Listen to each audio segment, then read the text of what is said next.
Sana chief.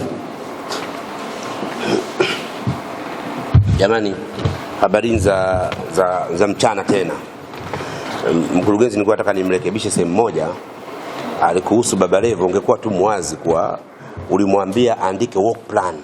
Mvotafutana kwa akawa ameshindwa kuandika work plan, ukaona kabisa huyu ni mweupe na ni kweli hakusoma. Najua of course kwa sababu ya taasisi ulikuwa huwezi kuongea hivyo vitu, ila mimi napenda niwaeke wazi tu. Alipewa mpango kazi kuandika work plan, akapewa miezi siku kadhaa, akaenda akakaa na watu wanaofanya nao kazi huko, wameshindwa kuandika work plan ya karatasi 3 peji 3. Kwa hiyo mjue mtu kama yule anazungukwa na watu wa aina gani. Hilo niliweke wazi. Lakini la pili, kwanza nimshukuru meneja wangu. Sasa hivi kidogo kumekuwa kwa sehemu ninazotaka kuingia, sasa hivi lazima uwe na team. Kwa hiyo nimshukuru kwanza meneja wangu Smart Tiger, umeweza kujaribu kufanya mazungumzo mazuri na Vanilla Village. I'm so proud of you. Mwanzo mzuri. Wanasema ukiongozana na watu wanaozijua fursa, basi fursa zitakuwa zaidi. Kwa hiyo hongera sana. Lakini mimi niwashukuru kwanza Vanilla Village. Mimi niwaondoe shaka, hapa uko sehemu sahihi, na ninaposema sehemu sahihi sio tu kwenye makaratasi, kuanzia kichwani, utendaji wangu, kila kitu. Ninaposema Mwijaku ni smart, na maanisha smart kweli. Najua umuhimu wa Vanilla Village. Na mimi nisiwafiche, nina marafiki wangu wengi sana wana uwezo. Kwa sababu ukilifuatilia historia la zao la vanilla, ndio zao ghali hasa na zao ambao lina pesa kubwa. Mimi siwezi kuwa mnafiki, siwezi kuwa mchoyo. Nitawaita marafiki zangu wote, nitawaita Kondege, nitamuita swaiba wangu Fred Vunjabei, the big boss, young millionaire, nitamuita Nuba Auto Accessory Sound. Hawa ni matajiri ambao najua kwa namna moja au nyingine wakiwekeza kwenye vanilla, basi kuna vizazi vilivyokuwa nyuma vitapata riziki. Hilo ni kuondoe shaka. Lakini naomba pia nitoe angalizo na nitoe wito. Wasanii, tumeona mwisho wa wasanii wengi mwisho wao unakuwa mbaya. Sehemu pekee ya kuwekeza hapa, alikuwa anatoa historia hapa, ili zao la vanilla ukishalipanda mpaka miaka 60 unaendelea kuvuna tu bila kuhangaika sijui kupalilia, sijui kwenda kutia mbolea, hapana. Yaani ukishapanda umepanda. Kwa hiyo niwaite wasanii, huu ndio wakati sahihi wasanii. Wakati msanii uko juu wanasema upo kwenye trend, upo kwenye pick up, yani upo kwenye peak point, basi ni wakati sahihi sasa hivi wa wewe kwenda kuwekeza kwenye sehemu kama hizo, kwa sababu namna moja au nyingine utapata faida zinazoishi. Miaka 60 ni mingi sana. Hakuna msanii ambaye anaweza akubali akatae kukaa kwenye trend zaidi ya miaka 10-15. Hakuna.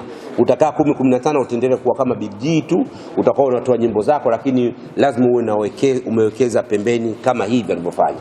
Mimi mwenyewe nisikufiche, nitakuja kuwekeza kwa kidogo changu, kwa sababu natarajia sasa hivi kuingia kwenye taasisi pia nyingine kubwa siku zijazo. Halina ubishi, kwa sababu kuna sehemu najua zitatangazwa nafasi, nitakwenda kuomba, na kwa uwezo na vyeti nilivyokuwa navyo nitapata. Kwa hiyo ili baadaye nisije kunyoosha, bwana yule aliwahi kuwa msemaji huku, aliwahi kuwa msemaji wa Instagram, aliwahi kufanya kazi Clouds, lakini mwisho wake amekufa vibaya. Sitaki kufa vibaya. Nataka nikifa hata watu watakuja kunizika inshallah biidhnillah, watu wasewe mashaallah Mwijaku amejenga kwao, mashaallah Mwijaku aliwakumbuka watu wake wa nyumbani, watu wa Ahlul Bait. Nitafanya. Kwa hiyo mimi nataka niwe mfano mzuri wa kuigwa. Sitaki na ninaogopa mwisho mbaya. Na ili usiwe na mwisho mbaya, lazima uwe na watu ambao kama hivi. Jamani, kilimo hakijawahi mtu kumwangusha hata siku moja. Kilimo hakijawahi kumwangusha mtu. Hasa kilimo cha kisasa, hasa kilimo ambacho upo na watu wanajua nini maana ya kilimo. Nani asiyejua thamani ya vanilla hapa kwenu? Nani asiyejua thamani ya vanilla? Kila mtu anajua thamani ya vanilla, anajua gharama ya vanilla, anajua ugumu wa ulimaji. Sasa ukiona kijana kama huyu anajua sisi kasumba za vijana tutaki kwenda shambani, anakuambia yeye ameweka watu, wataangalia, watalinda, watakulimia, watakuwekea mbolea na watakuvunia, alafu unakwenda kuchukua hela tu ya kuuza. Nani asipenda hiyo biashara? Ni wahoji waandishi habari, nani asioipenda hiyo biashara? Mimi huwezi kuniingiza shambani kiukweli, kwa sababu ya brand. Mimi ni mtu mkubwa na ninakwenda kuwa mtu mkubwa hivi karibuni. Hapa nilipo ni mkubwa na nakwenda kuwa mtu mkubwa. Siupo tayari kwanza kuingia shambani. Hiki ndicho kilimo tunachokitaka cha greenhouse. Lakini kilimo ambacho mimi naweka pesa zangu, nafanya endorsement, nyinyi mnaniangalizia, mimi kazi yangu kuja kukagua. Nikushukuru sana. Naomba muwaite wasanii ambao wanashindana kwenye YouTube.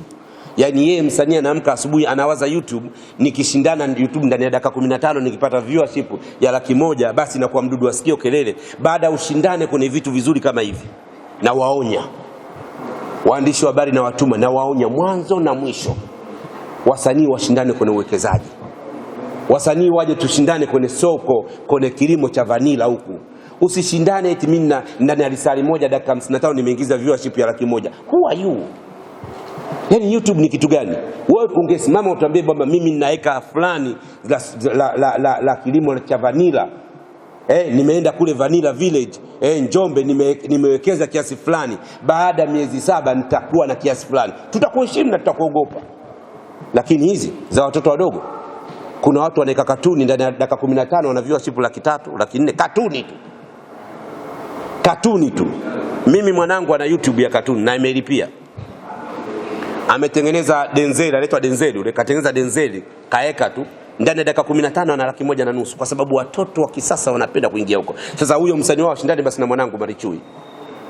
Manake naweza nikaeka pamoja wakashindana. Yeye mwanangu dakika 15 na sio ingieni angalieni Marichui +255, Marichui +255 YouTube. Yupo namuona Marichui. Ameweka katuni ya Denzel kaitengeneza ile. Akaiweka pale. Dakika 15 kapata viewership 100,000. Leo msanii na ndevu zake anasimama mimi nimepata viewership 100,000 dakika 55. Baada ukae uwekeze kwenye vitu vya msingi kama hivi. Mimi sikufiche. Wasanii nilikuwa nao karibu. Sasa hivi nitamfuata Alikiba, nitamfuata Harmonize, nitafuata management zao na waleta tuje tuwekeze huku. Kesho yao itakuwa nzuri. Hawa kesho watakuja kula kuku na mrija. Narudia tena waandishi. Kilimo hakijai kumwacha mtu salama. Kilimo kiliacha maajabu. Kilimo kinaacha maajabu siku zote. Na uzuri, angalia zao lenyewe, zao gani? Vanilla. Sikuizi ukisia yogurt, testa ya vanilla. Sijui ice cream, testa ya vanilla. Angalia, alafu uliza bei zake. Yogurt 3,000, kikopo hivi. 5,000, 15,000, kikopo hivi. Sasa uliza ile testa ya vanilla itauzwa bei gani? Mimi nikushukuru kwanza. Nikushukuru kwa kuona fursa kwangu na nikwambie upo kwa msomi. Upo kwa msomi. Najua mwanzo ulipotea uliliwa hela zako, ni kawaida. Kwa watu kama nyinyi matajiri mnakuwa muda mwingine mnaweseka na makelele ya mtu, amwangalii value. Nikupe pole, lakini yule bwana na timu zake na watu wanafanya nao kazi, kichwa changu kimoja hawakiwezi. Mimi nawavuruga timu nzima ile. Ukichanganya na media zao zote hawawezi kichwa kimoja. Hichi kinachokiona hapa hawakiwezi. Walikuja Kigoma waliona shughuli yangu. Niliwavuruga, uwezo nao, nimesoma na sio kwenda darasani kupata cheti, nimefaulu. Niliweka kwenye vyeti vyangu nina division 1 mheshimiwa. Usifikiri mimi nimefaulu sio nina 4, sijui maumivu ya 4, sijui maumivu ya division 3, sijui maumivu ya division 2. Mimi ni 1 chuoni first class. Kwa hiyo nitakuandikia mpango kazi mzuri, nitahakikisha tunapata wawekezaji wa maana, nitahakikisha vijana wanufaika. Mimi nitadili na vijana. Nimewataja matajiri hapa ambao napo nao karibu, nitawahakikisha wanakuja kuwekeza huku. Na ndugu yangu Haji Manara, nisimsahau. Sasa hivi tayari sio mwekezaji, sio msemaji wa timu, kwa namkaribisha kwenye kilimo cha vanilla. My brother from another mother, homeboy wa Kigoma, Haji. Njoo uwekeze kwenye vanilla. Kama akipata, wanasema akipata mafao yake, naomba ufungue milango kwake. Akipata mafao yake, ufungue milango kwake, aje kuwekeza kwenye vanilla. You never know, huwezi kujua kesho yako utakuwa nani. Unaweza kuwa bilionea kutoka kwenye vanilla huko. Unaweza kuwa bilionea kutoka kwenye vanilla. Ndugu zangu waandishi, mkapeleke habari njema kwa Watanzania. Mkapeleke habari njema kwa watu ambao wanawekeza, mkapeleke habari njema kwa watu ambao tunahitaji kesho yao iwe nzuri. Mheshimiwa ameanza na Alfred. Najua mbele kazi ikiwa nzuri utanivuruga zaidi, si ndio? Sawa. Na mimi nakuhakikishia hapa ni paperwork implementation. Paperwork implementation. Paperwork implementation. Mimi sio mtu wa paperwork tupo. Mimi paperwork na implementation kabisa. Naingia field mwenyewe. Meneja yangu na mheshimu sana. Nimeona kazi yako kwa muda mfupi, umeanza kwa kishindo. Hii unaonyesha utofauti ya watu wazima wasiojua kuandika proposal, na umeandika proposal ndogo lakini jamaa ameelewa. Nikushukuru sana. Waandishi mkitaka kunipata kwa wepesi, meneja huyu hapa. Mhakikisheni mnachukua namba yake hapa. Sasa hivi nakwenda kuwa mtu mkubwa mimi. Nakwenda kuwa mtu mkubwa kwenye taasisi kubwa. Siku si nyingi hapa. Kunipata itakuwa shida kidogo. Na niwaambie tu nafasi za Simba zikitangazwa nakwenda kuomba. Ili naliweka wazi waandishi wa habari. Nitakwenda kuomba kwa sababu sifa ninayo vyeti ninavyo, ushawishi nao, nguvu nayo na akili nazo. Ndugu yangu, asante sana Valina Village. Tukutane kwenye kilimo. Tukutane kwenye kilimo cha kisasa. Asanteni. Kama kuna mtu ana maswali.